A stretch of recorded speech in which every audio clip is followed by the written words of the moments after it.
Shalom. This is Bishop Nathaniel of Israel United in Christ.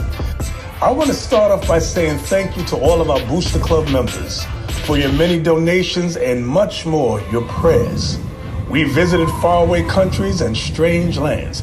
We've even spoken to dignitaries and were detained for spreading the glorious gospel in Cuba. The truth is that the descendants of the 12 tribes of Israel were scattered throughout the world. Help us on our journey as we continue to raise up the nation of Israel. 12 tribes worldwide. Join or donate today. Shalom.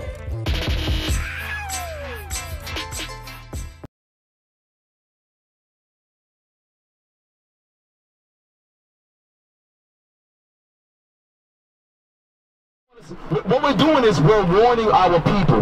We put ourselves in dangerous situations, harmful situations, without considering the root of it, especially with our children. We don't consider the root of it. The root of it is when you stray from God's laws, you can't put a cap on God's judgment. You can't put a cap on it. God doesn't have to judge you, doesn't have to judge you, doesn't have to judge me. He can judge our children. Numbers 14:18, real quick. Numbers 14:18. Because a lot of times we take what the Lord has said for a joke. But when you hear about George Floyd, Breonna Taylor, Trayvon Martin, that's all judgment of God. We take that seriously, but when God says, don't do this because this will happen, oh no, we laugh it off. Okay, let's see what God says. Numbers chapter 14 verse 18. The Lord is long-suffering and of great mercy, forgiving iniquity and transgression. So God is a merciful God. We brought out what a woman should wear. If you begin to wear what a woman is supposed to wear, the Lord is merciful and will forgive you. Y'all understand that? It's very simple. But let's see what happens, right? And by no means clearing the guilty. But if you stay in your sins, by no means is God going to clear you of your punishment. But let's see if it's only you that will be punished, right? Visiting the iniquity of the fathers. So the iniquity or sins of the parents. So we're talking to mom right now, right? We're talking to mothers, we're talking to fathers. The mothers and fathers are in sin. Every wage of sin, there's a judgment of death. For the wages of sin is what? It's death, right? But God says the death does not have to happen to you. Read? Oh, I like that, brother, but we're going to read it, read. Upon the children. Who's going to get the judgment? Upon the children. It doesn't have to be you.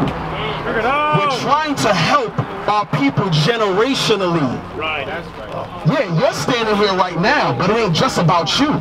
It's about your children, your children's children. Because when they put our behinds in slavery, they didn't just do it to them that were on the slave ships. They made sure they destroyed the children and the children's children as well.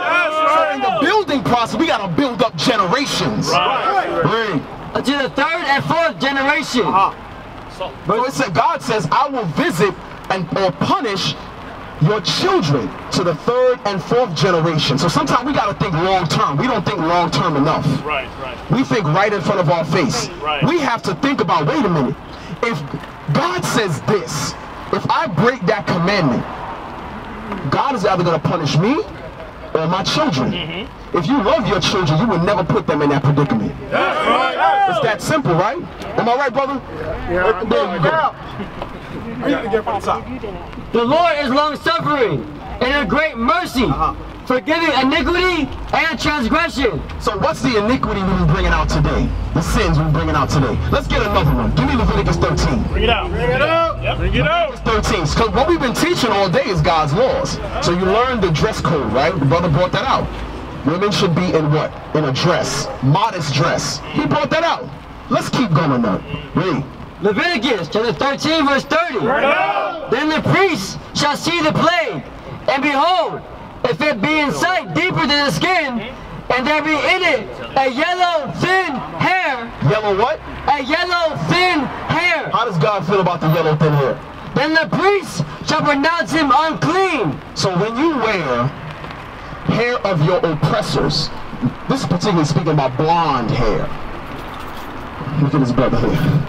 When you're speaking about blonde hair, God said it's unclean. Right. That's what God said. Let me read it again. Because it says yellow hair, but what's the blonde is only a French word for yellow. That's right. That's what blonde is. Blonde is French for yellow. Read that last part again. And there be in sight of it a yellow thin hair. So if there's a sight of yellow hair, read. Then the priest shall pronounce him unclean. It says the priests are going to pronounce you unclean. It's ungodly. Just like pork is pronounced unclean. Shrimp is unclean. Lobster, crab is unclean. The way sisters will dye their hair, put extensions in their hair with different colors, things of that nature, God says it's unclean. Because it's not customary for the children of Israel to want to look like their slave masters. Proverbs 3. That's what God says. Because there's a level of someone that you want to be like when you take on their beauty tips, their beauty advice, their beauty period. God says you all are the most beautiful on the planet. There ain't no reason for you to try to look like other nations. No reason, really. Proverbs chapter 3 verse 31. Envy thou not the oppressor. See what God says? God says don't envy the oppressor. Who oppressed us, brother? Bring it out. Who? Enemy. The enemy. Who's that? White man. Oh, my brother. Give me some more. Read that again. Envy thou not the oppressor. So God says, brothers, sisters, don't envy your oppressor. The oppressor gave us this white image to worship. The oppressor put yokes of iron around our necks. The oppressor had us on slave ships. God says, why in the world would you want to be like them? Bring it out. I ain't trying to be like that. Oh, I like that, brother. Let's see. Read. And choose none of his ways. Choose what?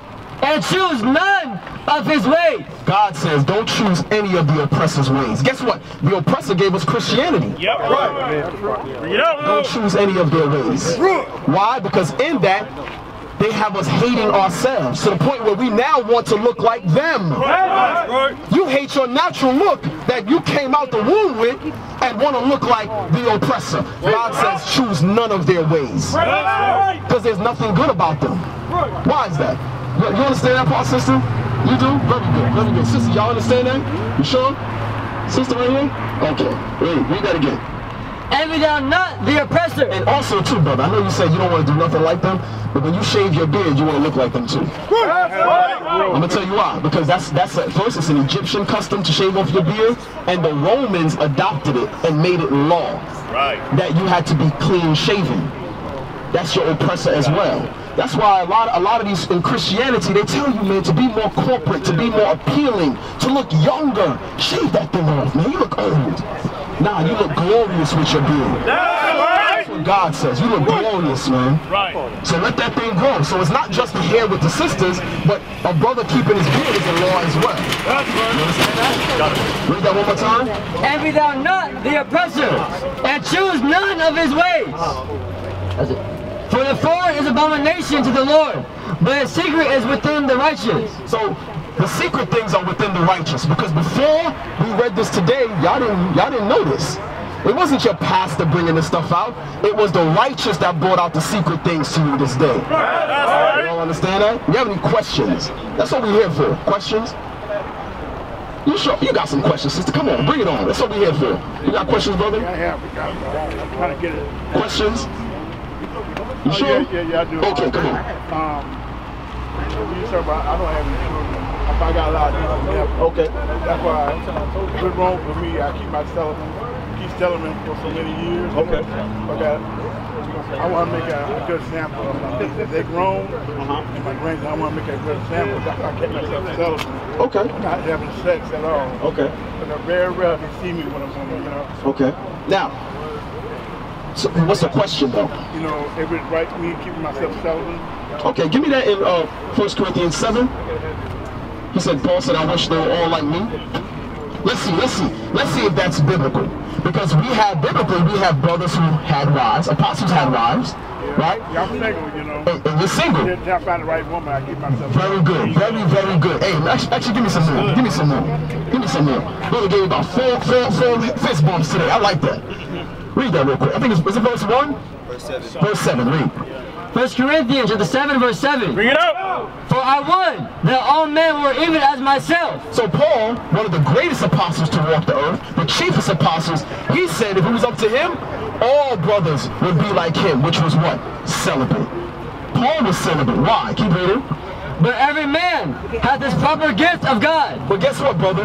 You actually have a special gift. Not every brother has the gift or the ability to remain celibate. Right. He says every man has their own gift. Every man has their strength and weaknesses. You have a strength that many brothers in this world wish they had.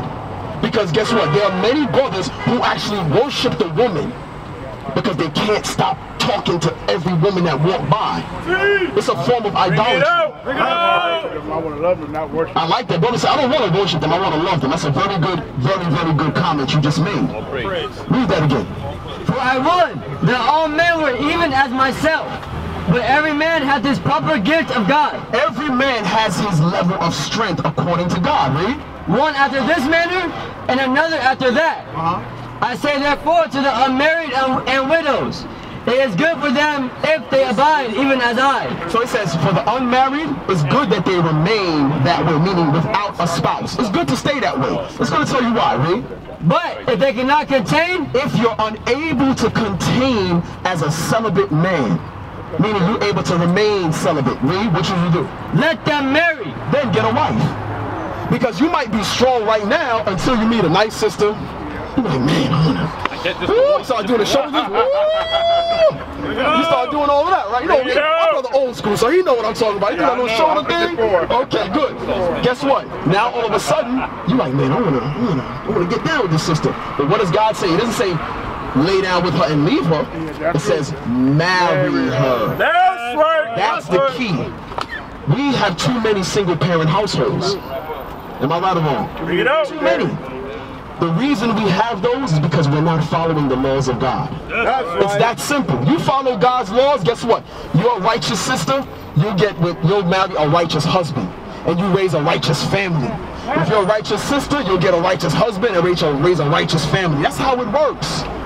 That's how it works. It's that simple. So there's not. So you ask if that's an example. You're showing your nieces and nephews an example of strength. God says that's your proper strength. You understand? Used to scream black power while heroin was pushed, but at the end of the day, nothing's in vain. IUIC has been given a vision. The tents of Judah has risen. Many has attempted the mission. Minor murmuring, omitting, and missing the mark. Just reading that he had the flame of fire in his eyes gave us the spark. We on Paul's mission. We out on the road, purple and gold. From Mexico, Cuba, Haiti, Ghana, Sierra Leone.